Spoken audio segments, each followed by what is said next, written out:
Assalamualaikum warahmatullahi wabarakatuh. Perkenalkan, nama saya Ahmad Firdaus Zulfikar dengan NIM 14036 dari Prodi Pendidikan Sejarah. Video ini dibuat untuk menyelesaikan tugas pada mata kuliah pengembangan peserta didik yang diampu oleh Bapak Hafidin dan Ibu Rahman Novianti.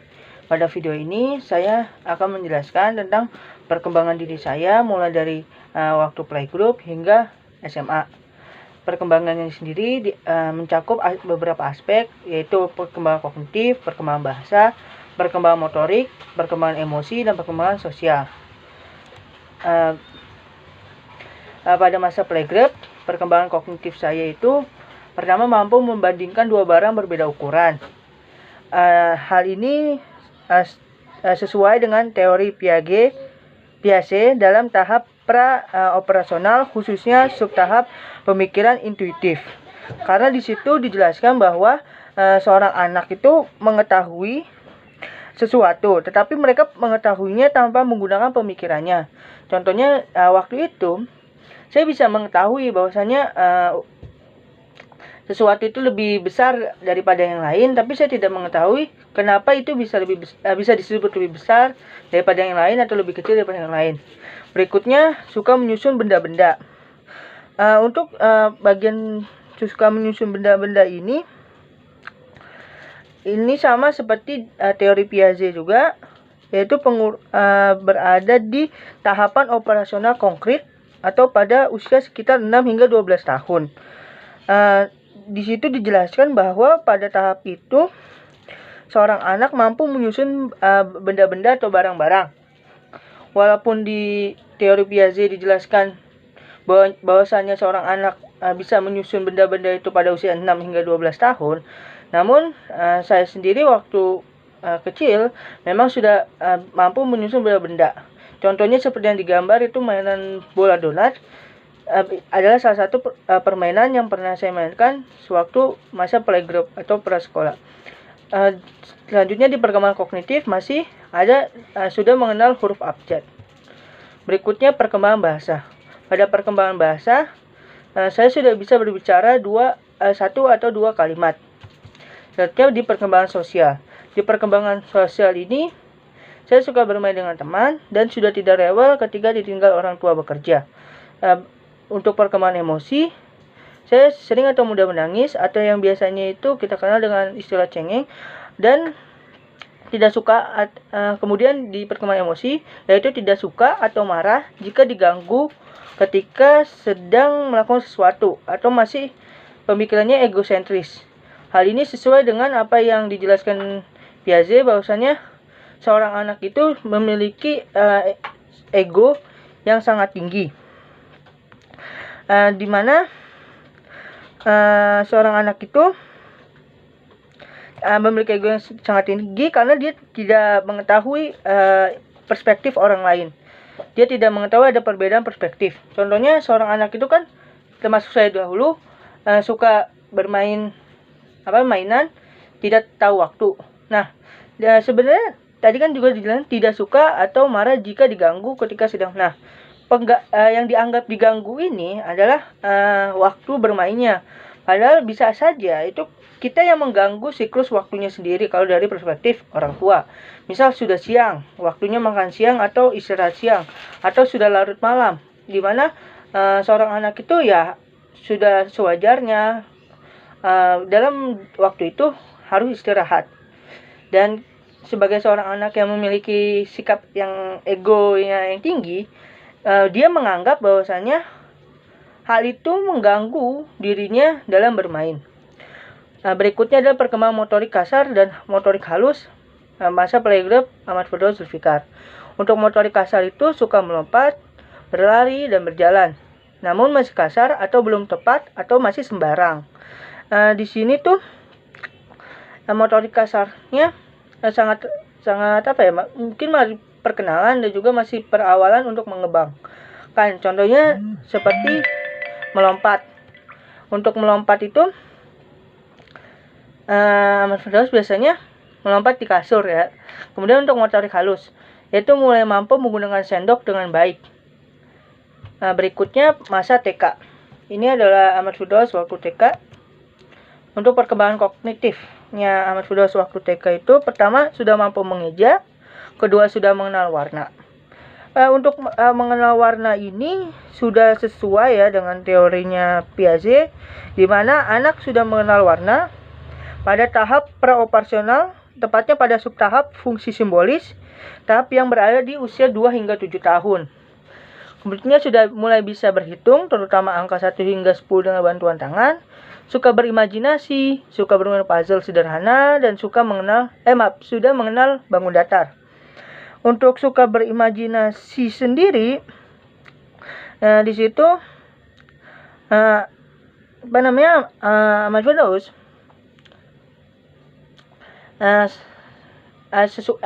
suka berimajinasi itu sesuai dengan apa yang disebutkan oleh para ahli, bahwasanya seorang anak itu memiliki imajinasi yang masih cukup luas, cukup abstrak ya, bisa dikatakan. Nah, di sini ada gambar di mana ada permainan puzzle yang dihubungkan dengan bangun dasar ya. Ini adalah salah satu permainan yang pernah dimainkan Ahmad Firdaus sewaktu TK. Berikutnya untuk perkembangan bahasa. Ahmad Firdaus sewaktu TK sudah mampu berbicara beberapa kata untuk bertanya, meminta, dan untuk memerintah. Berikutnya dalam motorik kasarnya sendiri, Ahmad Firdaus berjalan, berlari, dan melompat itu sudah bisa dikatakan rata-rata atau bisa dikatakan sama dengan anak-anak lainnya. Masih tidak ada gap yang terlalu luas ketimbang anak-anak lainnya. Untuk motorik halus, Ahmad Firdaus sudah di masa TK ini sudah diperkenalkan dengan yang namanya kegiatan menulis dengan pensil, dan sudah dikenalkan dengan kegiatan menggunting objek atau sesuatu. Contohnya di sini ada 3 gambar ya, gambar segitiga, gambar bebek, dan latihan menulis huruf B. Di yang gambar bebek ini, skill atau kemampuan menggunting dari Ahmad Firdaus dilatih dan diperkenalkan. Dan selanjutnya yang untuk penulisan huruf B ini, di saat pengenalan menulis dengan pensil pertama kalinya. Kemudian ada perkembangan sosial, yaitu suka bermain dengan teman.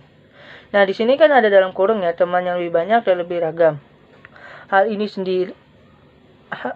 sendiri dikarenakan lingkungan sosial yang lebih luas, bukan hanya tetangga atau keluarga besar saja, namun juga ada teman TK. Kemudian ini ada perkembangan emosi. Untuk perkembangan emosi sendiri itu sesuai dengan apa yang dijelaskan Caroline Samy, yang menjelaskan bahwa sikap empati pada anak sudah muncul pada anak usia 2,5 hingga 5 tahun. Berikutnya masa SD. Di masa SD ini kan menurut Meyer, kognisi itu menuju kepada kemampuan aktivitas yang diasosiasikan dengan berpikir, mengetahui, dan mengingat. Nah, di sini pertama mampu membaca tanpa mengeja, mampu menghitung angka di atas 10 atau lebih kompleks, sudah mampu mengetahui bangun ruang, mampu membaca jam, berbicara lebih baik dengan kosakata yang lebih banyak, mengikuti serangkaian perintah yang lebih panjang dan rumit dibandingkan waktu TK, paham konsep uang, menulis semakin rapi, dan mulai memakai pulpen, dan mulai bisa membedakan kanan dan kiri. Hal ini tentu adalah beberapa bentuk dari perkembangan kognitif Ahmad Firdaus Zulfikar pada masa SD. Beberapa kemampuan kognitif tadi itu berasal dari lingkungan. Hal ini berkaitan juga dengan teori empirisme yang mengatakan bahwa pengalaman itu bisa dikatakan lebih mendukung daripada biologis atau warisan biologis. Di sini salah satu contohnya itu kan mampu membaca jam. Hal ini sendiri terbentuk berdasarkan dibentuk oleh lingkungan yang mana sewaktu itu jam digital belum masuk ke lingkungan Ahmad Firdaus sewaktu SD. Kemudian ini juga masuk ke paham konsep uang. Di sini Ahmad Firdaus Zulfikar pernah membantu orang tua. Bukan pernah ya, maksudnya orang tuanya adalah seorang pedagang, dan karena demikian lingkungan sangat membantunya untuk mengenal konsep uang, bahkan lebih awal ketimbang anak-anak lain. Berikutnya perkembangan bahasa. Pertama, bahasa Inggris di Ahmad Firdaus waktu SD itu sangat berkembang, di mana dia mampu mengucapkan beberapa kalimat menggunakan bahasa Inggris. Kedua, pembendaharaan kata itu sudah lebih banyak daripada sebelumnya. Ketiga, sudah mampu berbicara di depan kelas walaupun masih malu-malu dan belum bisa serius. Keempat, mampu berbicara dengan baik atau tidak terbata-bata. Beberapa contoh perkembangan bahasa ini adalah hasil dari faktor yang mendukung, di mana ada kesempatan dan ada juga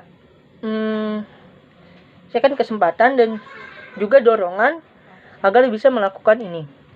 Berikutnya ada perkembangan motorik kasar dan perkembangan motorik halus. Untuk motorik kasar, gerakan-gerakan dasar mulai terkoordinasi. Misal dalam melakukan berbagai olahraga yang lebih kompleks, contoh futsal, basket, dan senam. Kedua, diperkenalkan dengan senam lantai, dan ketiga, sudah mampu bersepeda. Kalau kita lihat tahap perkembangan motorik kasar yang ada dalam buku Endang Lini Sukamti, dijelaskan bahwasanya tahap di usia SD ini yaitu udah tahap pengembangan dari gerakan-gerakan motorik yang masih dasar. Berikutnya untuk perkembangan motorik halus, itu mulai memakai sepatu ikat, mulai bisa memasangkan baju sendiri, menggunting lebih rapi daripada sebelumnya, mulai mampu menggunting kuku sendiri, dan mampu meronce. Kita tahu ya, perubahan itu tidak selalu bersifat hal-hal baru itu tercipta, namun juga ada beberapa hal yang lebih baik, atau bisa dikatakan bahasa kitanya sekarang lebih di-upgrade.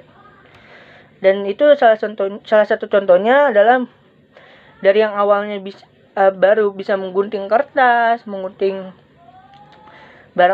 benda-benda, dan sekarang sudah mulai berani untuk menggunting kukunya sendiri.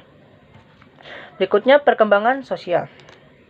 Perkembangan sosial Ahmad Firdaus sewaktu masih SD itu pertama, kedekatan teman makin erat.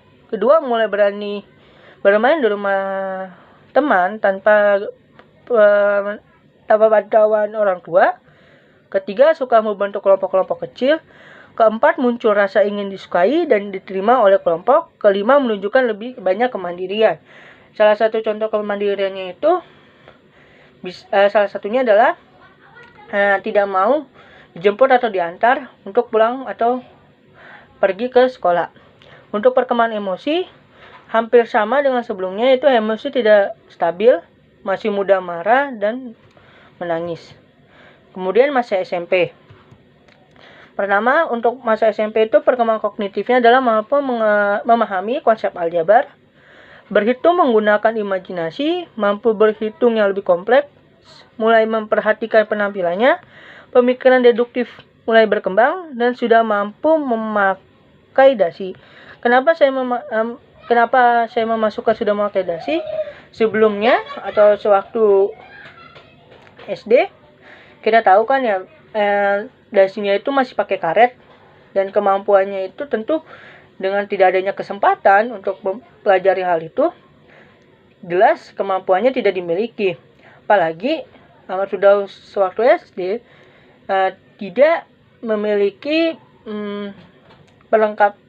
bukan Ahmad Firdaus yang tidak memiliki pelengkapannya, tapi maksud sekolahnya memang tidak membuat dasi atau lain sebagainya sebagai perlengkapan tambahan sekolah.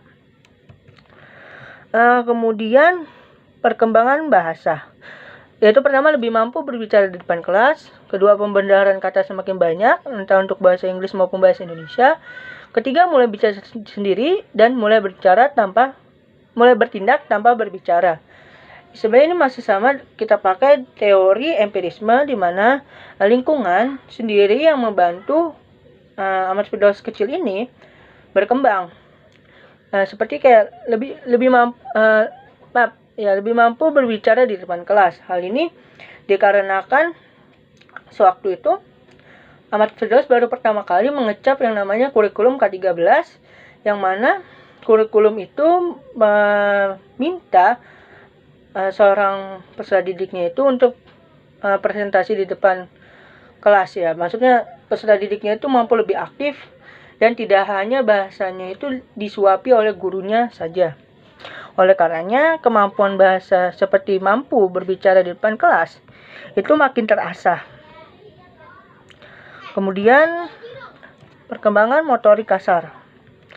Perkembangan motorik kasar itu pertama lebih mahir daripada sebelumnya dalam mengkoordinasikan gerakan-gerakan. Gerakan-gerakan itu gerakan motorik kasar sendiri, seperti berlari, bersepeda, dan sebagainya. Nah, kalau kita lihat ini masih ada di tahap pengembangan ya, belum penghalusan dan juga penampilan yang akan nanti di SMA. Sebelumnya untuk faktor-faktor yang bisa membuat kenapa ini bisa dikatakan lebih mahir, karena ada lingkungan lagi, di mana lingkungan itu membantu Ahmad Firdaus untuk mendapatkan kesempatan untuk untuk berolahraga, seperti contohnya itu ada classmate di SMP, atau mungkin setiap weekend di teman rumah atau tetangga-tetangga itu masih mengajak lah untuk bermain bersama atau berolahraga bersama pada pagi hari di antara Sabtu atau Minggu. Kemudian untuk perkembangan motorik halus, pertama itu terbiasa memakai pulpen, kedua mulai mampu menggunting kuku sendiri, masih sama. Ketiga mulai menjahit atau menyulam. Untuk menjahit atau menyulam sendiri, hal ini dibantu dengan tugas dari guru di SMP, yaitu pada mata pelajaran tata busana, di mana salah satu proyeknya itu adalah membuat membuat taplak meja, di mana itu dia menggunakan teknik dasar menyulam di sisi-sisinya, di keliling kain tersebut. Kemudian sosial, perkembangan sosial di Ahmad Firdaus di waktu SMP ini, pertama kedekatan dengan teman sekolah semakin dekat. Hal ini sendiri didukung dengan dengan namanya satu frekuensi dengan teman-teman yang ada di SMP. Ada memiliki sebuah identitas diri yang sama atau kesukaan diri yang sama. Salah satunya ini game yang bisa dikatakan menyatukan dan membuat perkembangan sosial dari Ahmad Firdaus sendiri itu bisa dikatakan meningkat, yaitu Clash of Clans, di mana dalam game itu sendiri kita diperlukan untuk berkompetisi, untuk bermain bersama-sama, dan itu tentunya menjadi salah satu faktor di mana Ahmad Firdaus bisa lebih dekat dengan teman-temannya. Kedua, masih kedekatan dengan teman sekolah. Dalam teori psikososial Erikson, ada sebuah tahap bernama identitas versus kebingungan peran yang terjadi di usia 12 hingga 18 tahun. Nah, di sini Firdaus yang mulai beranjak dewasa, seperti yang tadi jelaskan, memiliki identitas, beberapa identitas yang membuat kemampuan sosialnya ini sendiri dan juga lingkungan yang ada sangat terhubung, sangat berkesinambungan dan sangat erat kaitannya. Contohnya itu Ahmad Firdaus yang beranjak dewasa ini akhirnya dia tahu dia memiliki beberapa identitas, seperti penyuka musik Iwan Fals yang biasanya kita sering disebut dengan OI, seorang gamers ya, kita lihat dari di sini juga ada gambar Clash of Clans. Kemudian seorang penyuka sepak bola dan juga penyuka budaya di Jepangan. Kemudian di sini kan ditulis kedekatan dengan orang tua semakin renggang. Hal ini sendiri menjadi sebuah hasil dari perbedaan jam belajar di sekolah. Maksudnya itu sewaktu SMP Ahmad Firdaus itu sekitar 1,5 tahunnya masuk ke dalam kelas siang, dimana orang tua Ahmad Firdaus sendiri kan bekerja ya. Tadi juga dijelaskan ya, tidak rewel ketika bekerja sewaktu TK dan playgroup, bekerja dari pagi dan siangnya pulang. Dan itu tentunya membuat saat orang tuanya pulang, Ahmad Firdaus tidak ada. Saat Ahmad Firdaus itu rumah, orang tuanya tidak ada, dan oleh karenanya kedekatan dengan orang tua semakin renggang. Kemudian emosi. Pertama, emosi sudah lebih mampu dikendalikan walaupun sekali masih meledak-ledak. Kedua, mampu memahami perasaan sendiri dan orang lain serta mampu menganalisa faktor penyebab perasaan itu. Contohnya, oh, ini orang teman Ahmad Firdaus sedang menjauh. Pasti ada hal yang tidak disukai dari Ahmad Firdaus dan sebagainya. Kemudian emosi sekunder mulai variatif, kekaguman, kekecewaan, dan seterusnya itu mulai muncul. Keempat, muncul rasa khawatir dan ketakutan terhadap masa depan, seperti mulai mengenal apa yang disebut dengan overthinking. Kemudian masa SMA. Masa SMA sendiri dalam perkembangan kognitif, pertama sering mengemukakan pendapatnya sendiri. Kedua, mulai mencoba memahami sifat masing-masing orang. Ketiga, memahami permasalahan dengan melihat kebenaran dan kesalahan. Keempat, sedikit demi sedikit membuat rencana serta tujuan. Dan kelima, terkadang mampu menyelesaikan masalah dengan sendirinya. Beberapa hal ini sendiri ditunjang dengan lingkungan yang sangat mendukung waktu itu sebelum pandemi COVID-19 atau sewaktu masuk kelas 10. Saat dan setelah pandemi, disayangkan stagnasi terjadi entah di aspek kognitif dan aspek-aspek lainnya. Kemudian ada perkembangan bahasa sewaktu SMA. Pertama, sering bicara sendiri. Dua, mulai terbiasa membaca, yang kemudian diikuti pemahaman bahasa asing terutama Inggris yang lebih daripada tahap sebelumnya. Ketiga, masih kurang begitu mampu mendengarkan bahasa asing. Namun walaupun demikian, kepercayaan diri dan kemampuan untuk mendengar bahasa asing itu sudah mulai muncul ketimbang sebelumnya. Untuk bahasa asing tersendiri itu bisa dikatakan sebagai hasil akibat dari kemajuan teknologi dan juga faktor lingkungan. Memang dari awal ya, perkembangannya ini sendiri, pengembangan Ahmad Firdaus Zulfikar sejak playgroup hingga SMA ini sangat ditunjang dengan lingkungan yang sangat sportif. Berikutnya, perkembangan motorik kasar. Pertama itu lebih mampu mengkoordinasikan gerakan. Kedua, kemampuan motorik seperti menaiki atau menuruni tangga itu mulai, dan lain sebagainya. Nah, untuk menaiki atau menuruni tangga ini sebenarnya bisa dikatakan sudah ada sejak TK bahkan. Namun, kenapa ditulis di bagian sini? Karena budaya atau kemampuan ini semakin terasah dan semakin terbentuk dikarenakan sekolah yang menaungi Ahmad Firdaus waktu itu, yaitu SMA 51, memiliki lantai 3 dan memiliki lantai 3 atau berarti sekolah bertingkat. Sebelum itu, sewaktu SMP dan sewaktu SD bahkan TK, itu lembaga pendidikannya hanya satu lantai, dan kebetulan baru ini saja sekolah yang ada lembaga pendidikan yang Firdaus ikuti sebelum kuliah yang memiliki tingkatan gedung gitu. Kemudian untuk perkembangan sosial dan perkembangan emosi. Untuk perkembangan sosial itu Ahmad Firdaus sudah pertama kali kelas 10 awal itu merasa minder ya tentunya, karena kan bisa dikatakan masuk ke lingkungan baru, tentu kita tidak tahu dengan lingkungan apa itu. dengan teman-temannya dan lain sebagainya, apalagi teman SMP yang ke SMA yang sama dengan Ahmad Firdaus bisa dihitung jari, bahkan dengan satu tangan saja. Jadi lingkungannya itu semakin luas,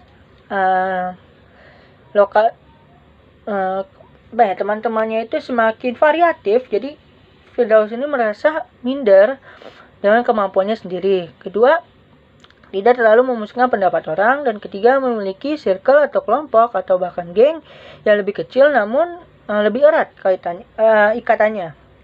Hal ini sendiri seperti yang sewaktu SMP ditunjang dengan frekuensi yang sama dengan teman lainnya dan Ahmad Firdaus. Berikutnya atau yang terakhir yaitu perkembangan emosi. Pertama, mampu menahan emosi. Kedua, mampu mengungkapkan ekspresi.